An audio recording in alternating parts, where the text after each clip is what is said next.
Chapter 3. The Christened Corpsman.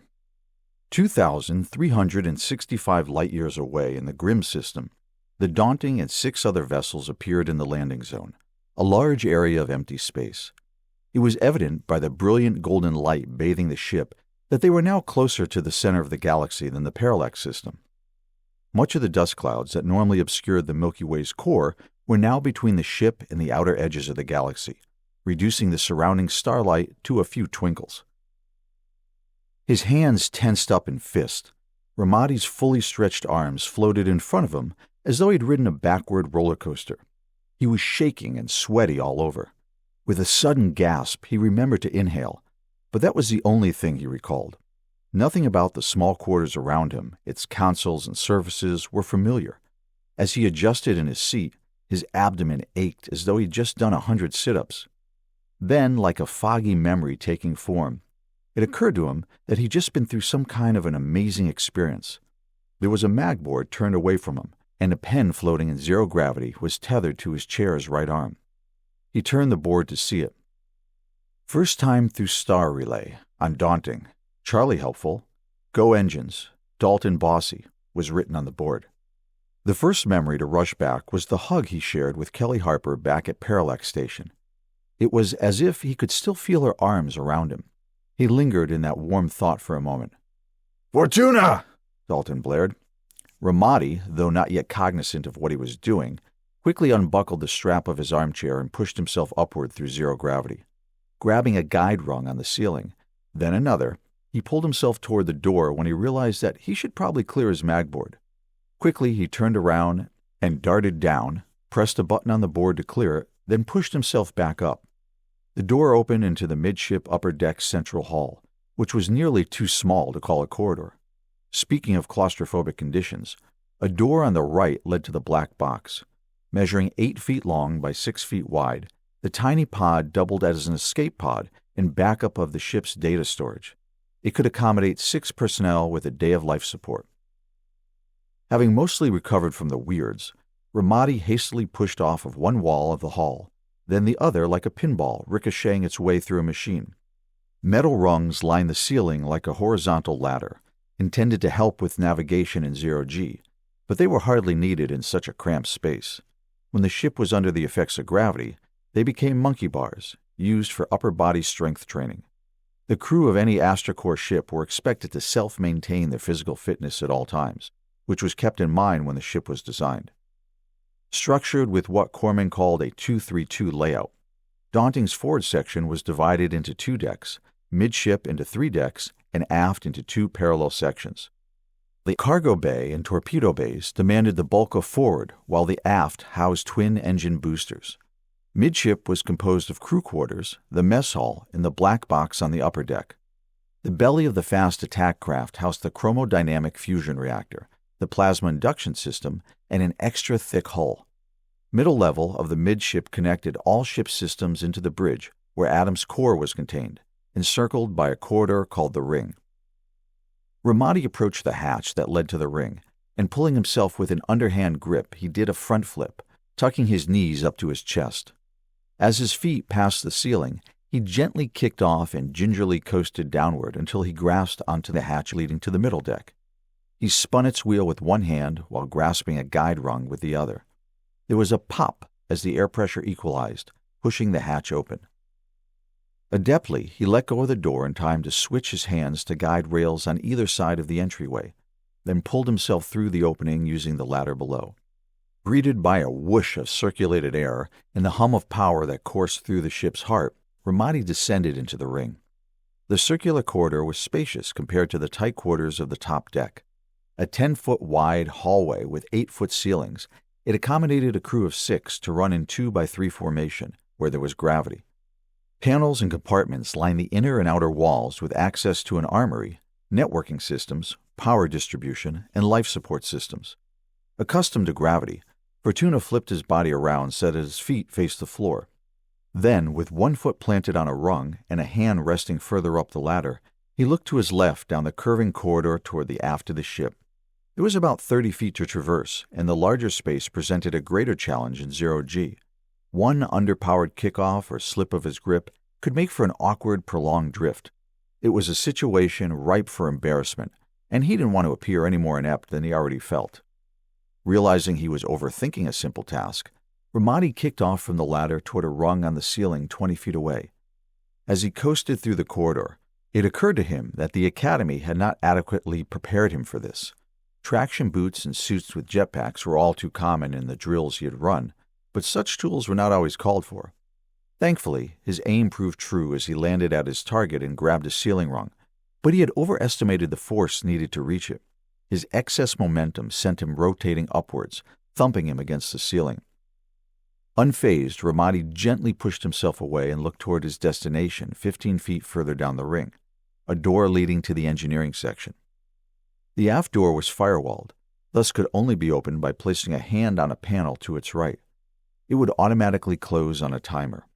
He paused and took a deep breath, then remembered that he was about to do a Cartesian engine check, textbook Academy material. He had reviewed it enough times to memorize it down to the finest detail, but the challenge was not just to carry it out. The challenge was to cooperate with others, especially those who didn't seem to like him while carrying it out. Lieutenant Dalton did not strike him as the type to be patient with greenhorns. 1. Check system for off-state, Ramadi said. 2. Initiate system monitors. 3. Confirm all sensors operational. Good, Lieutenant Dalton said. Now stop stalling and get back here. Eyeing the access panel next to the aft door, Ramadi flung himself toward it and immediately realized he had used too much force.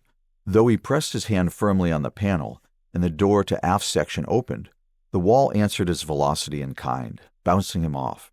He began drifting backward out of reach of any handles and could only wait until he reached the wall behind him. A soft tone sounded, alerting him that he had 10 seconds to enter the aft section before its doorway auto-sealed itself.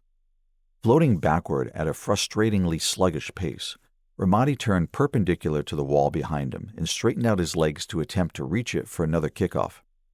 Only 6 seconds remained at the door's open window, and still his boot soles found no ground. So much for no embarrassments.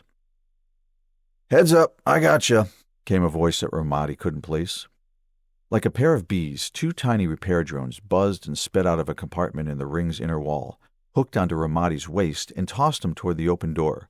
With only 2 seconds to spare, he flew through it and landed against a wall inside the entrance. A red light on the ceiling pulsated, not unlike the color of Ramadi's face as the door behind him slid shut. Who and what was that all about? "Lieutenant Commander Kane. Call me Marcus," the voice said. "Apologies for the rough landing. The commander is not a fan of opening the firewall more than necessary." Fortuna winced as he peeled himself off the wall. Cartesian engines check. Step 28. Remove manifold cover and confirm fuel pressure and flow sensors at 5% throttle, Ramadi recited. To be doing an engines check on a real starship was surreal. He could make one mistake and damage equipment more expensive than he could ever pay for, or worse, put all the ship's crew at risk. Calming himself with even breathing and self-affirming thoughts, he gently let go of a small drill, allowing it to float in place. With all of the manifold cover bolts loosened, the next step was to remove it, exposing the fuel system below. A 2-inch thick curved metal half pipe, 6 feet long and 3 feet tall, the cover weighed only 90 pounds thanks to the lightweight alloy with which it was constructed. Of course, in zero gravity it had no weight, making the bulky shell surprisingly easy to manipulate. Ramadi pulled a handle on the cover while anchoring his boots in rungs on the floor. The cover clicked free of the apparatus and came away from the frame, allowing him to rotate it downward and out of the way. Revealed beneath the manifold cover lay an entwined patchwork of 500 microchannel fuel tubes, twisted together like braided hair. Ramadi bit his lower lip unconsciously. The intricacies of the exposed fuel system before him was a lot to process. He knew that no one expected him to immediately understand every technical detail of the propulsion system, but he felt as though he should at least start picking it apart. Like the old children's story about Jack's beanstalk, the bundle of fuel lines sprouted from a conduit running beneath the service crawlspace access panel. Above the panel lay a lever in the up or disengaged position. Ramadi pulled it down. The lever was dual function for maintenance and inspection purposes, which opened the access panel for the crawl space and unfurled the braid of fluid fibers into a matted vertical tapestry. The translucent fuel lines were golden brown with superheated keratinite, a liquid alloy that, when ignited, released astounding thrust. Daunting's top speed was just under 1,500,000 miles per hour and could accelerate at a consistent 12 g-forces, or a burst of 30 g-forces. Keratinite was extremely toxic, but as it required combination with mercury to burn, the combustion process was highly controllable. Ramadi collected visual inspection data on the fuel channels, while statistical charts reported pressure and flow metrics through his ONI, confirming uniformity and accuracy of fuel sensors. "Reporting on port booster," Ramadi said. "Optimal efficiency readings, 412 pounds per square inch average pressure through manifold with standard deviation of 0.032. Aggregate flow of 230 milliliters per second." "Roger. Proceed to step 29. "Acknowledged, sir," Ramadi said. "Just curious, though, Lieutenant Guerra, what is your reading at starboard?" "It's optimal, Weps. Proceed." "Why not just—" Ramadi groaned, but stopped, knowing his superior would hear his thoughts. He pushed the furling lever back up and rebraided the fuel lines, then clicked the bulky manifold cover back into place. As he screwed the cover bolts back in, it occurred to him that even if Dalton didn't want to tell him, he could find the starboard booster's fuel specs himself. 29. Check system log for previous booster readings and calculate deltas. Ramadi accessed graphs for the previous 9 times the 34-point check was completed on the port booster. The numbers were all in specification, and the differences, or deltas, were insignificant. Now able to access the history for both boosters, Ramadi looked at the measurements for starboard. "Delta check is a pass on port booster, sir. I noticed, however, a significant difference between port and starboard boosters in pressure and flow measurements." The link was silent for a moment, and Ramadi thought he heard a curse bleed into the synapse. "Ensign, I told you the starboard was optimal. We don't need you to check your superior officer's work," Tyrell replied. Ramadi's face flushed with surprise as he processed the arrogance of his superior's response. Without time to think through his reaction, he responded flatly. "With all due respect, sir, the captain told me to be a second pair of eyes on the system checks. That is what I'm doing. My report will reflect the booster's discrepancy." Again the link was uncomfortably quiet, but the awkwardness was broken by all hands alert. "Attention, all hands," Captain Gaines said. "We've received a distress call from Starling, a mining ship in the Grim Kaiser asteroid belt being crushed in a collapsed tunnel. She's got a complement of 14, and we are the fastest ship in the parsec, so Adam has ordered us to assist. As much as I'd like to verify our systems are in top shape, let's abort the Cartesian system check. Raise throttle to full and reverse course as soon as possible. Afterwards, study scenarios and logs of these kinds of incidents. Submit your research observations and a prep plan directly to me within 15 minutes. Ramadi second-guessed his reaction to Dalton as he considered how he might be acting like a know-it-all. He considered apologizing when his superior communicated first. "Look, good eye for detail on the system check. It looks like the captain wants to break you in pretty quickly, so you're taking point on our approach to the destination. Give me status updates on the minute." "Yes, sir. ETA to the source of distress is 24 minutes. Starting boosters, 10% throttle." The synaptic background became a cacophony of voices, indicative of the crew's heightened mental activity. Ramadi kept his thoughts focused on the engines and following Dalton's orders. "Boosters throttle at 30%, he reported. "Do I need to report to my station in armaments?" "No, engineering is fine." "Look, I'll be straight with you," Dalton sighed. "There is a difference in the tuning for the port and starboard boosters. It is intentional, but you have to understand, Rouse doesn't need to know. She is overly concerned with minutiae and gets obsessive-compulsive about asymmetry." "Boosters throttle at 40%, Ramadi followed. "Understood, but why is there a difference?" "Guerra disagreed with me on the fuel system configurations, so we compromised. We alternate between configurations A and B for the port and starboard, shifting pressures and flow. Lower pressure and flow relieves strain on the system. Higher pressure increases efficiency. End result is, well, somewhere averaged in the middle, and that's all Rouse knows and cares about. So yes, we keep the alternating configuration to ourselves. If you mention these details in your report, trust me, or else we'll get on our butts and we will waste our time explaining." Ramadi thought it over and sympathized. One of his academy professors was also a micromanager who was closed-minded to anything but the textbook correct answer. "I understand. And Kane?" "He knows the technical details but doesn't care. As long as Rouse is happy, Charlie and I get along. Kane is one of the most robotic people you ever meet, but his primary concern is crew morale. Go figure."